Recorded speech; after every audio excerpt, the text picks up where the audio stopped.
Dreams, Neil. What? Yes, dreams. That every one of us were blessed with. From the moment we were born, from the very moment we took that first breath of fresh air. Don't you remember when you were maybe 5, 6, and 7, how you dreamt of maybe being a farmer, a doctor, a pilot, a soldier, a nurse, a teacher?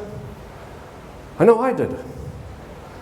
When I was 5, 6, and 7, we had moved up to, I was born in Cape Town, my family had moved up to what was Natal then, to Pietermaritzburg. And I dreamed nothing of being a steam engine driver.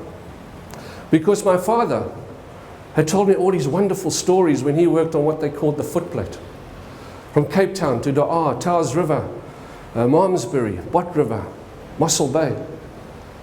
And some of you might recall houses in the mid-50s had beautiful back verandas, front and back. And the one house we stayed in, the back veranda was an ideal steam engine cab. And I would spend hours going on my imaginary journeys. My mother packed what they call a scoff box with my sandwiches and sweets and cool drink, and off I'd go.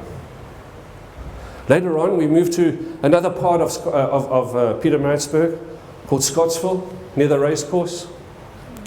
And I was introduced to horses, racehorses. And my love affair began with racehorses and is still there today. But my dream changed. Now, all I wanted to be is a jockey. After much nagging, my mother eventually took me down to Durban to the Jockey Academy head office. I was in the right weight, I was in the right size.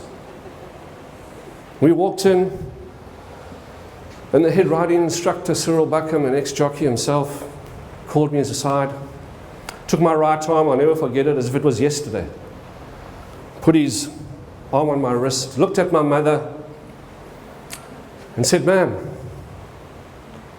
I think he's going to be better off in the police force."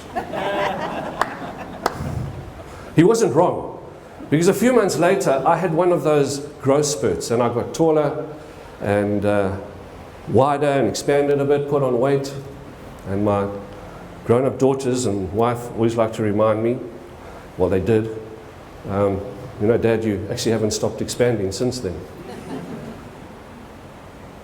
But I dreamt. You see, the beauty about a dream is that there's only one size. They're big, because it's an individual thing. They're big. They don't discriminate against gender. They don't discriminate against color. They don't have an age restriction, as you're going to find out. But the beauty of a dream is that it has no cut-off date, except when we obviously leave Earth. And you know, it's not a crime when you pass on to wherever, if you haven't fulfilled your dream or dreams, but it is a very sad day if that day arrives and you've just never had a dream.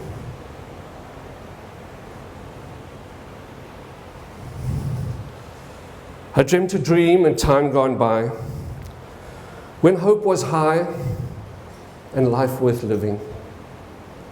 I dreamt that life would never die. I prayed that God would be forgiving. And I was young and unafraid.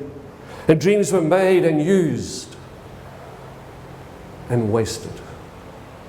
Those beautiful words from the first verse of the song, I Dreamt a Dream, from the play Les Miserables, musical, but probably made famous one Saturday night in London, when a 47-year-old Scottish lady walked onto a stage in London, and amongst all the scorning and the pulled faces,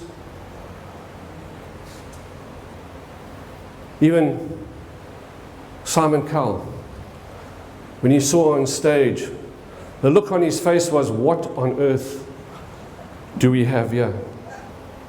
And he asked her, he said to her, so what is the dream, Susan? She said, I'd like to be a professional singer. And who would you like to be as famous as? Elaine Page, one of the top ones at the time.